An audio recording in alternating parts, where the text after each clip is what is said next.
It's time for another Out and About with Jamie Grout, and this time around we'll be talking with retired Newton attorney John Billingsley and Dennis Parrott about a program they'll be bringing to Newton on the 22nd of this month at Alta House called With Malice Toward None. And it was inspired by a road trip those two and another gentleman went on a few years ago where they went to some historical places and they'd seen some shows, and they are bringing some historical actors to Newton on the 22nd for a show called With Malice Toward None. And these actors know their roles, and they'll be reenacting the roles of Abraham Lincoln, along with Ulysses S. Grant and Mary Todd Lincoln. Now, Dennis and John and the other gentleman do not really know exactly what they'll be saying, but they do know that these actors have written their roles reenacting the lives of these people, and it should be very, very interesting. And one of the best parts of the show is that it's absolutely free, and they'll have some charcuterie, and so you want to come on out and enjoy the show on the 22nd of this month at the Alta House. And we'll be getting to the interview with John and Dennis in just a couple of moments. But first, let's get to a word from our sponsors, including Ryan and the gang at Ryan's Tire and Auto on First Avenue, Newton, where they say thank you for all their loyal customers, friends, and vendors. Always remember that the highest compliment you can pay is a referral to Ryan's Tire and Auto. Thank you for your trust in them at Ryan's Tire and Auto, again on First Avenue in Newton. Also, life's better when you're under their roof at Justin Goodfellow's agency, American Family Insurance. Their agents can help you choose insurance to help protect what matters most. Life insurance from American Family Life Insurance Company can help financially protect your loved ones by replacing a portion of your income if you pass away. That means your family could have the help they need to continue to pursue their dreams. Contact Justin Goodfellow, agent at Justin Goodfellow Agency, LLC, at 641-792-8438 today. Products not available in all states. American Family Life Insurance Company, 6000 American Parkway, Madison, Wisconsin. And I want to tell you, I met with Chloe today from Mercy One Newton about the big auction coming up for the gala, a fundraiser for Mercy One Newton. Mark your calendar, Saturday, April 26th at the NEMAC Conference Center. I'm going to be the auctioneer for this. I can't wait to do it. The social hour gets underway at 5:30, featuring a cash bar and dinner at 7 p.m. They're going to have a dessert auction, and boy, that sounds like a lot of fun. It's going to be fantastic. And they'll also have a live and silent auction, a 50-50 drawing, and a wine toss, and all proceeds from the event will support the Mercy One Newton Emergency Department, and it's sponsored by the Mercy One Newton Auxiliary and Foundation. Tickets are $60 per person, and you can call 641-787-3179 if you want to order tickets. Again, the number is 641-787-3179. We'll see you there Saturday, April 26th for the big Mercy One Newton Gala at the DMAC Newton Conference Center for a good time, for a good cause. And also by Advantage Credit Union. If you've been fouled by your financial institution, then blow the whistle. This is Coach Miles from Advantage Credit Union with some one-on-one for a financial victory. At ACU, you're treated like you own the team because you actually do. Advantage Credit Union offers great deposit rates. You actually earn interest instead of paying a monthly fee at you know where. Bank shot! Good! If you live or work in Jasper County or 18 other central Iowa counties, you are eligible to join. Visit us in downtown Newton or online at acuiowa.org. It's a game winner at ACU. Member NCUA. It's time for another Out and About with Jamie Grout podcast, and this time around I'm excited to talk to a couple people I know pretty well, John Billingsley and Dennis Parrott, and can't be with us today is Glen Jesse, and they are bringing to Newton With Malice Toward None. And I don't know which one of you wants to field this, but maybe we'll start with John. This all started with a road trip. Tell us about that, John. Well, about half a year ago, Dennis and Glen Jesse and myself went on a road trip to the East Coast for 9 days, visiting various historical places in American history. And when it was done, we decided, well, I should say more than that. We went to where a number of historical events took place. We were in the room where it happened a bunch of times. We were in the room where Washington died. We were in the room where Lincoln died. We were in the room where Lee surrendered to Grant. We went to the battlefield at Gettysburg. We saw a number of performers and actors and dramatic presentations. It was a great time. We learned a lot, and we enjoyed it so much we did another one, and we went to Springfield, Illinois, where we did a lot of Lincoln-related things, including watching actors and performers and dramas and things like that. And we enjoyed it so much that we wanted to share what we'd learned by putting on our own show. And so that was the genesis of With Malice Toward None, which is a line from Lincoln's second inaugural address. And our event is to commemorate Lincoln's second inaugural, which was in April of 1865. And we're having some performers and presentations, and we want to share the enjoyment we had in our trip. If you want that. And these are some of the actors that will be in the show that you'll be putting on, John? Yes, Abraham Lincoln is going to be presented by Randy Duncan, who's from Illinois. Mary Lincoln is Laura Keyes, who's from Illinois. Yeah. And Pete Grady is from Marshalltown, and he will be performing as Ulysses S. Grant. Now, Dennis, is this a brand new show put together by you folks, or is this a show that has been done elsewhere that you're bringing to Newton? Jamie, this is a completely brand new show. Wow. The three actors all had their own shows, obviously, that they travel around and do, but when we were putting them together, almost to a person, they said, well, knowing what your subject is and everything, we're going to talk among ourselves. And so they each wrote a new show. This will be the first time they've performed it. Amazing. Amazing. Yeah. You know, one of the things I might add to what John said, Glen and John and I would meet for coffee to plan our trip and to talk history and politics and things like that going on in the country. And it was every time we met that the subject that came up about how angry our society was and how split we were and how everybody was identified by their political party, not their person, and people attack people. So I'm thinking it was Glenn, but I don't recall exactly, said, well, you know, this happens to be the 160th anniversary of Lincoln's second inaugural. The speech that he gave after his second election to try to bring the country together. And that was also an impetus as far as the subject matter. I mean, I think we all knew we wanted to bring somebody here, but we felt like this would, maybe people could take something from this, at least in our community, and realize that everybody has their own opinion, and they're still people, and they're still friends, they're still neighbors, and we do need to pull together. Our country needs a togetherness right now. That's true, and Abraham Lincoln especially knew all about division because he was trying to lead a divided country, which was not easy. You had the South and the North, and at the end of his life, it was the end of the Civil War, and it was a difficult thing for him. So is there going to be wisdom that will be derived from this, Dennis? Absolutely. You know, again, since we have not seen their productions, their new shows, we've only been able to touch on a few subjects, and they've all indicated a little bit what they're going to talk about, but not much. I think they want to surprise us. Sure. But yes, that's the intent of the whole program, is to not only have some fun and see people who look like Lincoln, who look like Grant, who act like Mary, but then they're also going to give us some wisdom, as you say. So, John, when will this be presented and where will it be presented?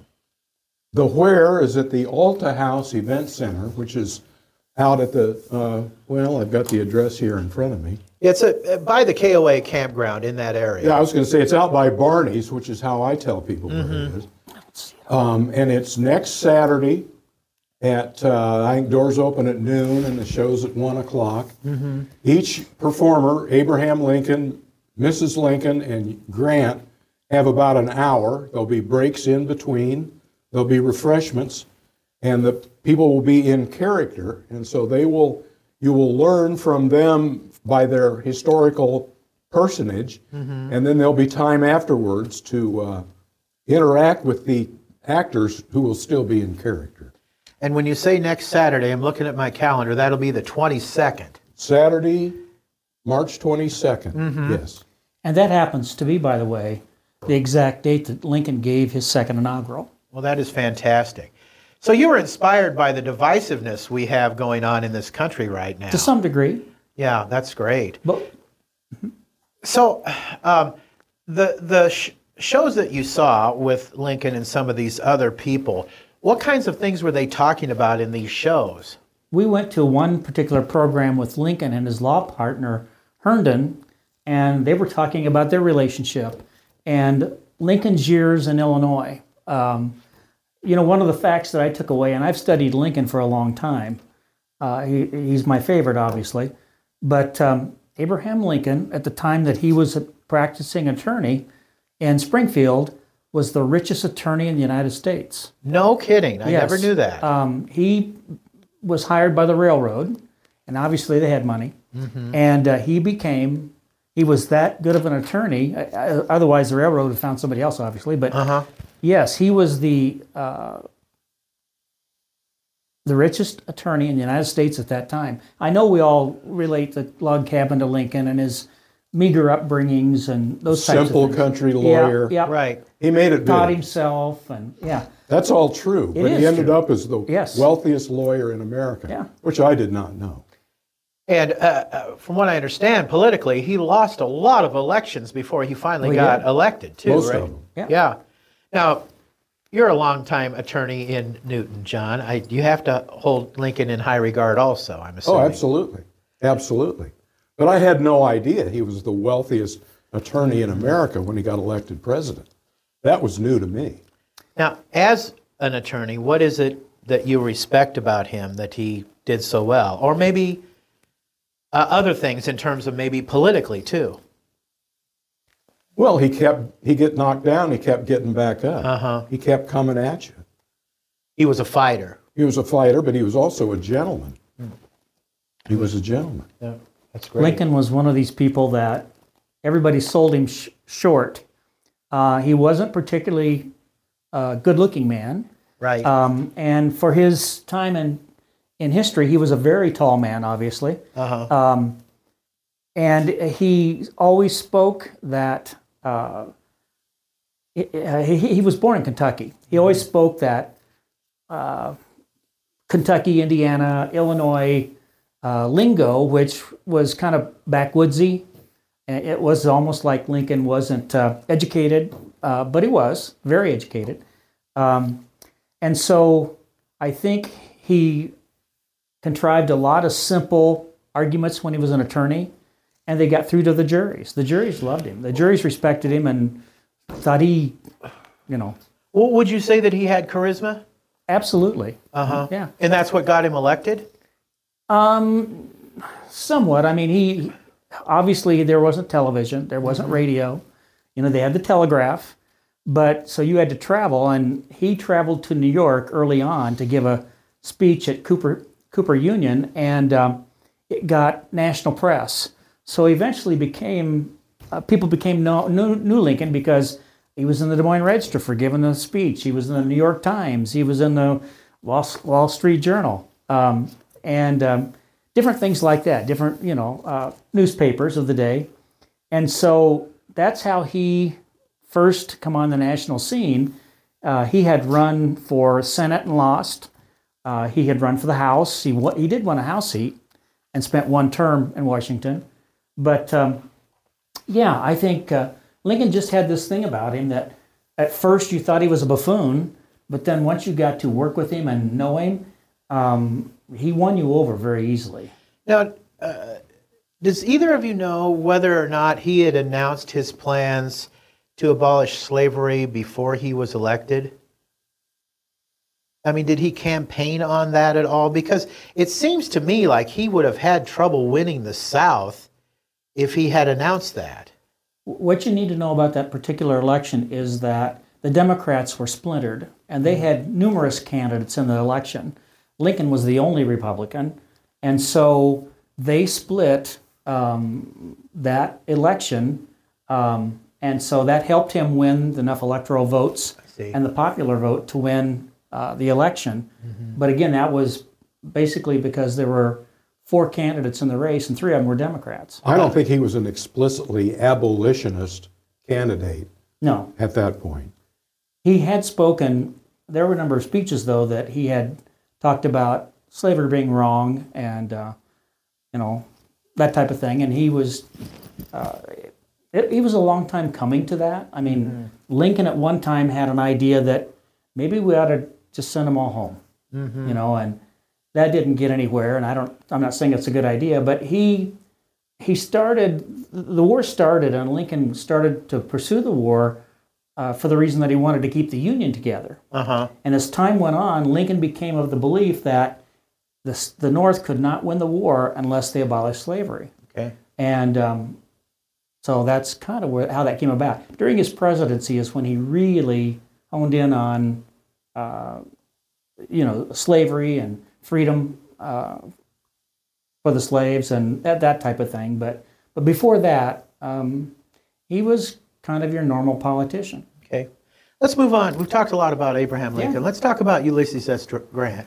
Now, I hear he was a drunk, he wasn't a good president, yada, yada, yada. True or false, John? I don't know that he was a drunk. He drank, but I think that's a harsh characterization. I think he kept the Union together after the war. He was kind of a civil rights pioneer in the 1870s. And he's been called the man who saved the Union twice by winning the war and then by keeping it together afterwards. A lot of the Confederates wanted to pursue guerrilla warfare. The Ku Klux Klan was formed, and Grant was the first opposition to the Ku Klux Klan. You know, that drinking thing, when you go to, and probably if you'd see a documentary on, or even a fiction on Grant, they're going to build that up, his drinking, because it sells papers, it sells stories. But he did have a problem early on in his life with it. But by the time he was ready to lead the country in battle, the North, he basically had whipped that problem as far as getting drunk. Okay. Now, he still would drink, but not excessively. No. He in fact he broke that habit before he was even before we were even in the Civil War. He was in the military before we were in the Civil War. I think as a young Army officer, he was stationed far out west. He missed his wife. He was homesick. He may have kind of missed being in a war, in the Mexican War, and he drank then. But I think it was military culture and missing his wife, being away from home, and that sort of thing. Once he came back and he had more of a family life, I think he was better with that. Let's talk about Mary Todd Lincoln. I've heard a lot of different stories about her. How would you describe her? Eccentric. She came from a well-to-do family, and obviously that's not where Lincoln came from, but they met, and they courted for a long time, and at one particular time they had decided to get married, and then Mary broke it off and just crushed Lincoln at that particular time.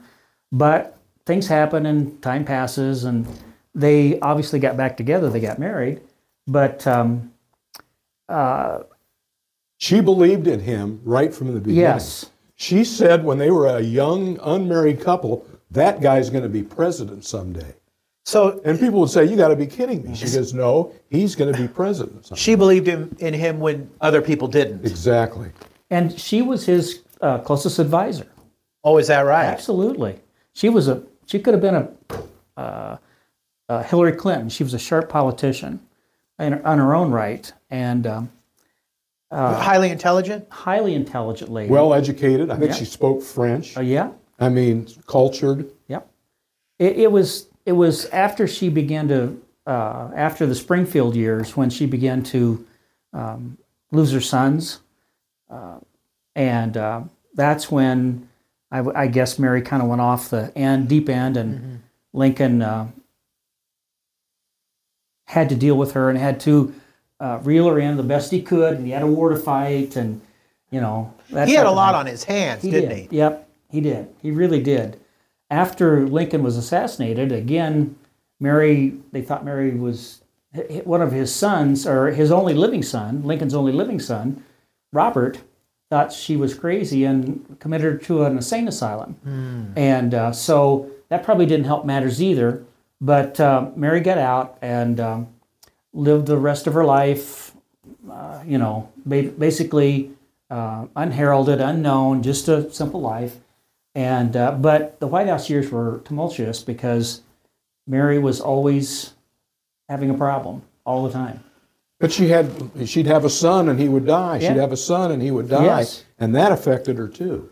If today's methods of psychiatric assistance had been available, she probably would have been fine. Mm-hmm. If she'd been under medication or therapy, Sure. and that Right. kind of thing. Right. You know, one of the programs that Laura Keyes does, the Mary Lincoln that we're having here, is the question she poses was Mary Lincoln crazy?